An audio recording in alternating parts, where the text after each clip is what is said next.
News bis. Alors, dans cette vidéo, je vais vous poser des questions et également je vais vous tenir au courant de mon état de santé actuellement. Alors, je vais commencer par ça peut-être. Ouais.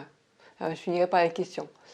Ce matin, je pesais 38,7 kg.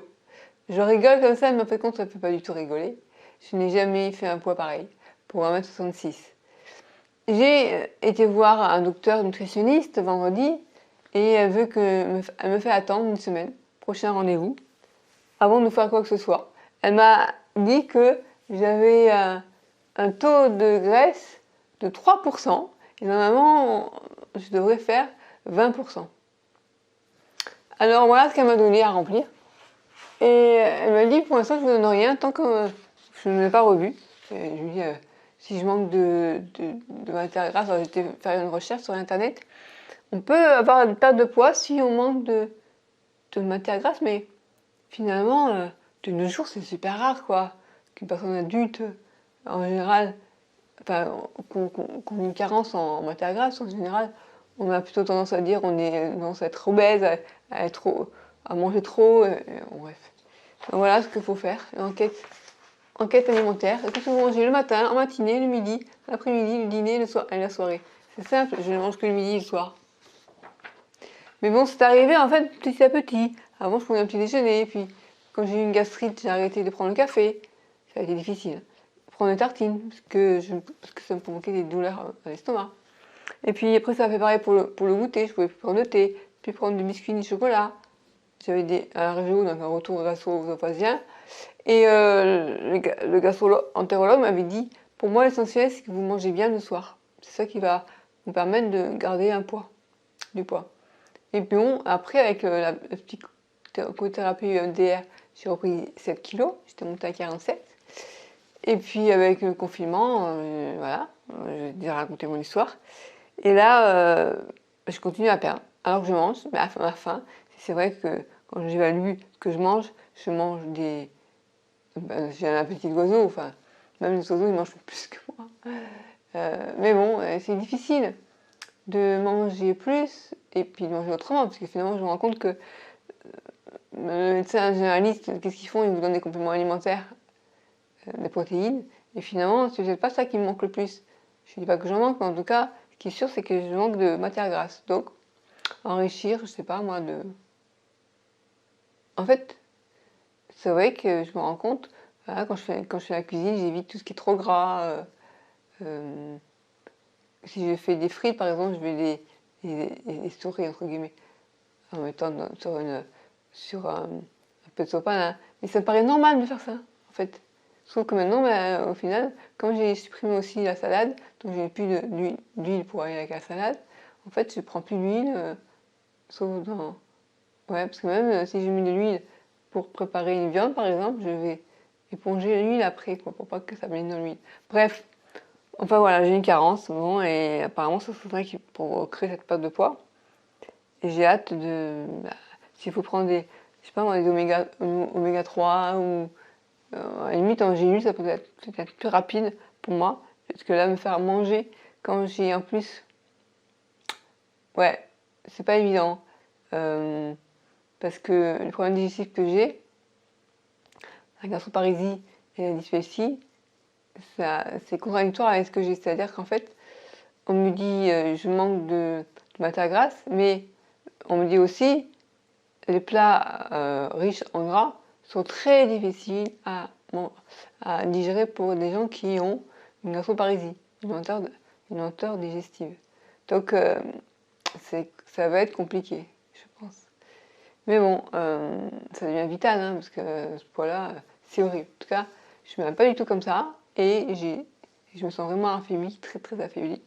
Donc voilà, donc je suis en train de me dire peut-être que mon cœur il va lâcher. J'espère que je vais tenir, croise mes doigts, 8 jours jusqu'à ce que je vais remettre ça et qu'elle me trouve tout de suite quoi faire pour enrayer le phénomène, quoi.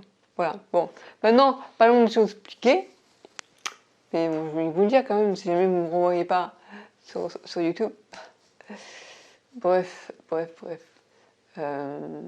serait quand même fou de mourir de nos jours parce que on ne sait pas bon, on ne s'est pas alimenté de manière assez riche au niveau gras, quoi. Bref. Ça peut provoquer aussi des problèmes de mémoire, des problèmes de concentration. Forcément, hein, quand le cerveau n'est plus très bien alimenté. Bon, enfin. Alors, donc, la question que je voulais vous poser, c'est... Eh bien, maintenant, on est à plus de 800 personnes qui suivent cette chaîne YouTube. Et la chaîne existait depuis longtemps, mais je l'avais arrêtée, en fait, pour différentes raisons. Et on était déjà 600 à l'époque. Puis j'ai arrêté, donc j'ai commencé à zéro. Et là, j'ai intitulé cette chaîne Vivre heureux avec la sclérose en plaques, mais souvent je me parle un peu d'autre chose. Et je me demandais, est-ce que vous voulez que je vous parle que de sujets vraiment liés directement à la sclérose en plaques, ou bien vous êtes aussi intéressé pour que je puisse mettre des vidéos, par exemple, sur ma passion pour l'aquarelle, ou bien l'auto-édition, ce que j'ai commencé déjà à faire. Vous parlez de comment écrire un livre, être publié, écrire un roman, aussi des vidéos sur l'acupression, la réflexologie plantaire, la médecine douce. Voilà. Est-ce que vous voulez que je cible uniquement ce qui est en plaques, ou bien est-ce que vous êtes aussi intéressé pour des vidéos qui sont sur des sujets annexes? Voilà. Bon, moi personnellement, je trouve que vivre avec la sclérose en plaques, c'est pas être tout le temps orienté que sclérose en plaques, c'est aussi sur des choses qui nous passionnent. Et donc, vous partager mes passions ou mes autres sans intérêt peut permettre aussi de... Voilà, c'est ce qui fait qu'on est plus heureux dans sa vie. Mais je voulais savoir, parce que il y en a qui me disent, mais non, si tu veux parler d'aquarelle, il faut que tu lances une chaîne spéciale aquarelle. Les gens, ils viennent sur une chaîne que pour un sujet, sinon tu les fais fuir. Alors voilà, est-ce que je vais vous faire fuir si je veux mettre des vidéos aquarelles ou pas? Voilà. Ben, c'est tout ce que j'avais à vous dire. C'était pas mal. Donc, si vous voulez bien me répondre dans les commentaires ci-dessous, voilà. Si vous voulez me soutenir, likez la vidéo. Et espérons que le médecin nutritionniste va enfin me trouver vraiment des solutions qui vont durer, pérennes. C'est-à-dire en fait, je ne vais pas juste reprendre 10 kilos, j'aurai vraiment au moins 10 kilos, voire plus, et changer mon mode de vie alimentaire, mais ce qui implique aussi que mon estomac se calme, parce que c'est difficile de dire à quelqu'un, imaginez, en période de gastro, on vous dit mange plus, tu diras non, je vais être malade, je suis juste malade, donc au contraire, on a tendance à moins manger. Et bien, ça me fait pareil, ce que je ressens avec mes problèmes digestifs, mes problèmes de lenteur digestive, de maux d'estomac, me dire de manger plus, de manger plus gras, donc je sais que ça va augmenter ces problèmes, c'est très difficile. Donc, il va falloir que j'en discute avec le docteur. Mais en tout cas, là, il y a urgence à me faire prendre du poids. J'en ai bien conscience. Et j'avoue que c'est une période un peu flippante pour moi. Donc là, je vais, je pense, faire super attention aussi à bien porter un masque avec des personnes, même avec les personnes que je connais. Et même si je suis chez moi, les gens qui viennent me visiter ou quoi, je mettrai un masque parce que faut surtout pas que je me chope une infection par-dessus tout ça. Parce que là, c'est clair que... Petite Christelle. Bref. Bon, alors j'allais dire on va prier, non, mais on va garder espoir, on va être optimiste. Mais voilà, je voulais vous tenir au courant, hein, parce que oui, c'est pas du tout une période positive pour moi, dans le sens que je me sens super affaiblie, et je le suis. Mais j'ai envie de garder espoir. Et voilà. Et là, je vais faire une aquarelle, ça va me permettre de me détendre.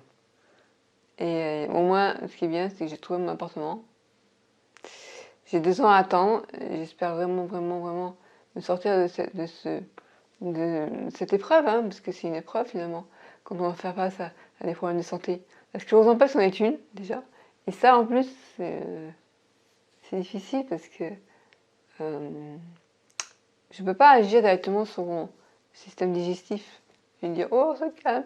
Parce que voilà, je mange et puis à ma faim, et puis quand j'arrive à la satiété, ben, je m'arrête, c'est normal de me faire manger plus. Déjà, quand je mange à ma faim, j'ai du mal à digérer, j'ai des douleurs, Et mon médecin généraliste m'avait dit, attention, non, mon gastro-entérologue m'avait dit, évitez, enfin, si vous perdez trop de poids après, ça peut augmenter vos problèmes digestifs. Donc c'est le serpent qui se mord la queue, quoi. Donc on va être optimiste, on va se dire, on va y arriver, on a bien repris 7 kilos, si on pouvait reprendre 14 kilos et les garder. Ah, ça c'est mon objectif, voilà. 14 kilos, ça me ferait 40, 52 kilos. Ah ouais, ça serait bien ça. Et encore, 52 kilos, c'est juste, c'est quelqu'un qui est mince, quoi. Pas qui est maigre, mais qui est mince. 52 kilos pour 1m66. Voilà ce que je vais faire. Yes. Voilà. Oui, donc les épreuves que j'ai affrontées dans la vie, c'est donc la sclérose en plaques. Je continue à l'affronter, bien sûr. Le passage à... En fait, toute cette longue errance médicale que j'ai eue, où on ne me croyait pas que j'avais une maladie. Puis après, le passage à la forme progressive, c'est encore autre chose. De voir son état évoluer. Problèmes digestifs qui sont liés à pas mal de choses, dont mon passé de victime. Bref. Il y a eu, oui, l'inceste que j'ai surmonté, les violences sexuelles. J'ai eu aussi bien reprendre mes études, d'arriver jusqu'au doctorat en droit après avoir arrêté pendant 5 ans les études. Qu'est-ce que j'ai fait d'autre quand même, que j'ai surmonté? La famille de ma mère, d'avoir été aidante familiale pendant 30 ans pour aider mon père. Maintenant de me retrouver toute seule, entre guillemets, toute seule dans la vie, sachant que j'ai sacrifié une partie de ma vie pour aider ma mère, pour aider mon père. Maintenant qu'enfin je vais pouvoir penser à moi, et ben j'ai le contre-coup de tout ça et mon état de santé qui craint. Donc il faut absolument que je m'en sorte parce que ça serait tellement de gâchis, quoi, d'être arrivé jusque-là. J'ai aussi surmonté la dépression et la phobie sociale, les attaques de panique, j'ai connu. Voilà, en résumé, on peut dire ça. C'est un bon résumé, hein. Voilà toute ma vie résumée en quelques minutes. Donc je vais continuer encore à me battre, mais en espérant quand même après pouvoir me reposer, zen, cool. Mais bon, pour l'instant, bah, la vie fait qu'il faut encore que j'ai une épreuve à surmonter. Voilà. Donc je vais m'arrêter là. N'hésitez pas à partager si vous aussi, j'imagine, vous avez dû avoir des épreuves dans la vie. Vous pouvez partager ça ici. On peut en discuter. Et ben voilà, j'espère pouvoir vous dire dans une semaine, je suis encore là. Et puis surtout, voilà ce que m'a dit le nutritionniste et les solutions que je vais pouvoir apporter à tout ça. Et puis peut-être même, si j'ai du mal à appliquer les conseils qu'elle me donnera, je vous partagerai mes difficultés. Et voilà, pour avoir un retour, peut-être que ça peut vous intéresser. Je ne veux pas être la seule à avoir une perte de poids, ou si vous, c'est plutôt l'inverse, vous avez du mal à perdre du poids. C'est un peu le même combat finalement, hein, parce que qu'est-ce qu'on peut faire tout seul, c'est pas évident. Voilà, on pourra parler aussi des personnes toxiques, des relations toxiques. Je pense que j'ai un livre qui parle de ça. Est-ce que vous êtes d'accord donc que je parle de tout sur cette chaîne? Ou bien vous allez me dire, non Christelle, si tu veux me parler d'inceste, de personnes toxiques, d'aquarelle, fais des chaînes spéciales pour ça. Nous, on veut que tu parles que de sclérose en plaques. Ce serait un peu étonnant, je trouve, mais si vous me le dites, j'en prendrai compte. J'en tiendrai compte, c'est bien pour ça que je vous pose la question. Pour pas vous mettre des vidéos qui ne vous intéressent pas. Voilà, bon, sur ce, je vous dis à bientôt. Et puis encore une fois, soutenez-moi en likant la vidéo si vous voulez bien. Sinon, tant pis. Et puis, abonnez-vous si vous n'êtes pas déjà abonné et si vous le souhaitez. Et voilà.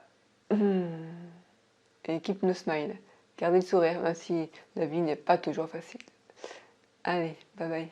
J'avais un t-shirt où il y a marqué, non pas bonheur, mais la vie est belle. Et derrière, je mettrais oui pour les autres. Bon, c'était mon coup de mou. Voilà, un coup d'humour, on va dire. Allez, à bientôt.